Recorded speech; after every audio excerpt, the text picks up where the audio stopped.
আসসালামু আলাইকুম ওয়ারাহমাতুল্লাহ। I have a plan, আমাদের I have a dream. Martin Luther king বলেছিল আই হ্যাভ এ ড্রিম। আমাদের বিএনপি চেয়ারপারসন বলেছে আই হ্যাভ এ প্ল্যান।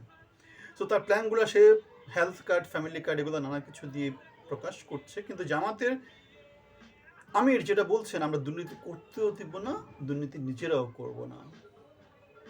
আমরা জনগণের আমানতের চৌকিদার হব, আমরা পাহারা দিব জনগণের আমানত যাতে কেউ লুটে পাট করে নিয়ে যেতে না পারে। তিনি আরেকটা কথা বলেছেন, ক্ষমতায় গেলে শিক্ষা খাতকে প্রাধান্য দিয়ে অন্য খাতে হাত দিব।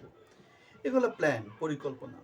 ডাক্তার মানুষ, সুশিক্ষিত মানুষ, পড়াশোনা করেই ওই জায়গাতে গিয়েছে। স্কুলের গণ্ডি পার করা লোকজন মাথা থেকে এগুলো বের হবে না। তারা চিন্তা করবে যে কীভাবে সিন্ডিকেট করা যায়, কীভাবে দখল বাণিজ্য করা যায়, কীভাবে চাঁদাবাজির আয়টা বাড়ানো যায়, কীভাবে মেট্রো রেল বন্ধ করে দিয়ে সেখানে 50,000 নতুন বাস চালু করে লক্ষ লক্ষ কোটি কোটি টাকা নতুন করে চাঁদাবাজিতে যুক্ত করা যায়, এই চিন্তাগুলোই তাদের মধ্যে থাকবে। সুতরাং প্ল্যানিং আর এক্সিকিউশন জিনিসপত্রগুলো খুবই ইম্পর্ট্যান্ট একটা দেশের জন্য। হাসিনা সরকারের যে যুগান্তকারী কিছু কাজ ছিল, রূপপুর নিউক্লিয়ার, গভীর সমুদ্র বন্দর, পদ্মা সেতু, এদিকে মেট্রো রেল, অথবা শিক্ষা উন্নয়নের জন্য দেশের নানা আনাচে কানাচে নানা জায়গাতে অনেকগুলো ইউনিভার্সিটি করেছে, এগুলো ভালো কাজ।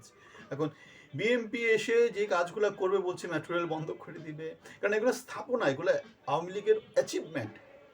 বাংলাদেশে এমন কোনো সরকার মনে হয় মেট্রো রেলের মতো স্থাপনা করতে পারতো না। চাঁদাবাজির জ্বালায় সব কিছু বন্ধ হয়ে যেত, কিন্তু আওয়ামী লীগের সময় এই কাজগুলো ঠিকভাবে হয়েছে। আমাদের মনে আছে 2001 থেকে 2006 বাংলাদেশে কোনো উন্নয়নমূলক কার্যক্রম খুব বেশি হতো না।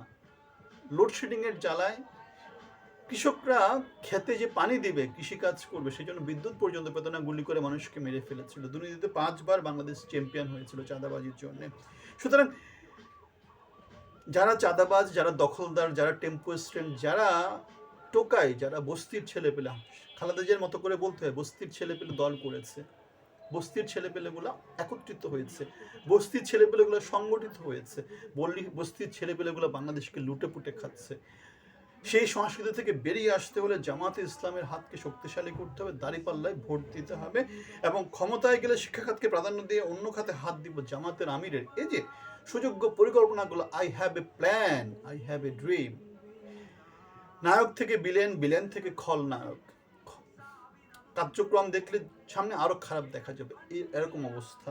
সুতরাং তাদেরকে প্রত্যাহার করে, তাদেরকে প্রত্যাখ্যান করে, যারা শিক্ষিত, যারা রুচিশীল, যারা মার্জিত, যারা বর্তমান বাংলাদেশের পরিবর্তনের অংশী, যারা বর্তমান বাংলাদেশের পরিবর্তন নিয়ে এসেছে, যারা 24-এর চেতনাকে ধারণ করে, যারা বাংলাদেশের চেতনাকে ধারণ করে, তাদেরকে, অথবা বাংলাদেশের স্বাধীনতা সংগ্রামের যে চেতনা, সাম্য, মানবিক মর্যাদা এবং ন্যায় বিচার, তাদেরকে ভোট দিতে হবে। শিক্ষিত যোগ্য নাগরিকদের ক্ষমতা নিয়ে আসতে হবে। চোর ডাকাত টেম্পো স্ট্যান্ডদেরকে না বলতে হবে। সুযোগ্য নাগরিকদের শুধুমাত্র ভোট দিয়ে ক্ষমতায়িত করতে হবে।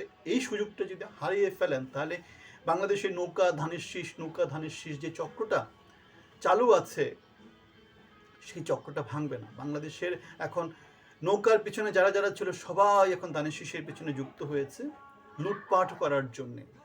সাধারণ মানুষ, 20 কোটি মানুষ সাম্য চেয়েছে, এখনো চেয়ে যাচ্ছে।